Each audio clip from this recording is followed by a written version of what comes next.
Hello and welcome to the History Revision podcast on the growth of opposition in 1881 to 1905 in Russia. Okay, the background. The populists had gone to the people and failed, became Land and Liberty and then Black Partition, or People's Will, who then tried and succeeded in killing the Tsar. Liberal opposition, because that was revolutionary opposition, liberal opposition had grown when the Tsar had reacted to his initial reform and became more repressive, and also because there was no National Zemstvo or Duma, or Constituent Assembly, whatever you want to call it. Alexander II was possibly considering turning back to reform with the Loris Malikov constitution when he was killed. And then Alexander III came to power. His policies of repression. He started immediately by rounding up 150 opposition members and executing 5 of them. Meetings and known centres of trouble were raided all over the empire. Censorship was tightened up, security was tightened, and police were given more powers, and the Loris Malikov constitution was abandoned.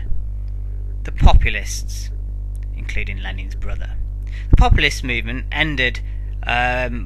was ended by the assassination of Alexander II.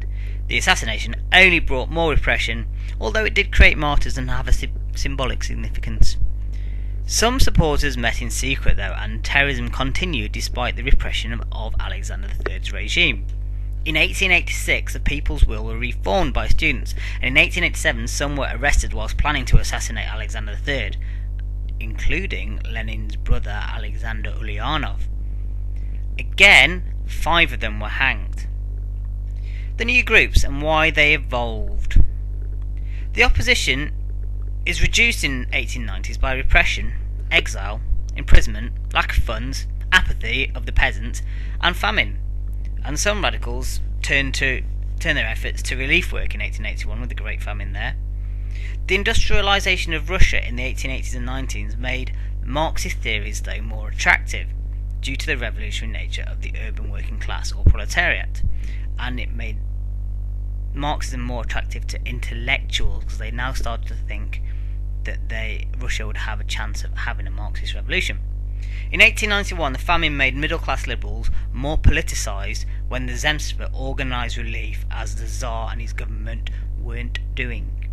The SRs, or Social Revolutionaries. Populist ideas resurfaced after 1891 and the famine, and by 1901 the new populist groups had come together to form the Social Revolutionaries, or SRs, a loose organisation with a wide variety of views. The most influential was Chernov. He combined Marxism with Russian populism, i.e. the workers and the peasants were really the same, so should work together to bring about land redistribution. There's large peasant membership, although 50% were urban working class. They tried to stir up discontent in the countryside, like the populists before them, and they also used political assassination as a tool, like the populists before them. And there were 2,000 between 1901 and 1905, including the Minister of the Interior, Plev. The SDs, or Social Democrats. In 1898, the Marxists, who had risen in number due to industrialisation, joined up to form the Marxist Social Democratic Party, or SDs, acknowledging a debt to the People's Will, but they said that they would follow a different path to freedom based on the class struggle with the working class at the centre point. Plekhanov argued that revolutionaries should first work with the liberal bourgeoisie to fight autocracy and then take over after that, and that rousing the peasantry was a total waste of time. In 1903 they disagreed over how the party should move forward. The Bolsheviks, led by Lenin, agreeing that they should be a disciplined organisation led by committed professional revolutionaries, and the Mensheviks wanted to develop a broad party with mass working class membership and work with the liberals, and the Mensheviks, were led by Martov.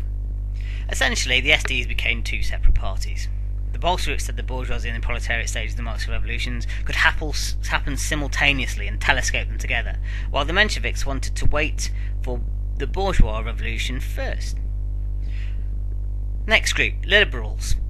They were more moderate. They wanted to push for reforms, but not be revolutionary. And constitution monarchy was often their aim, although not always.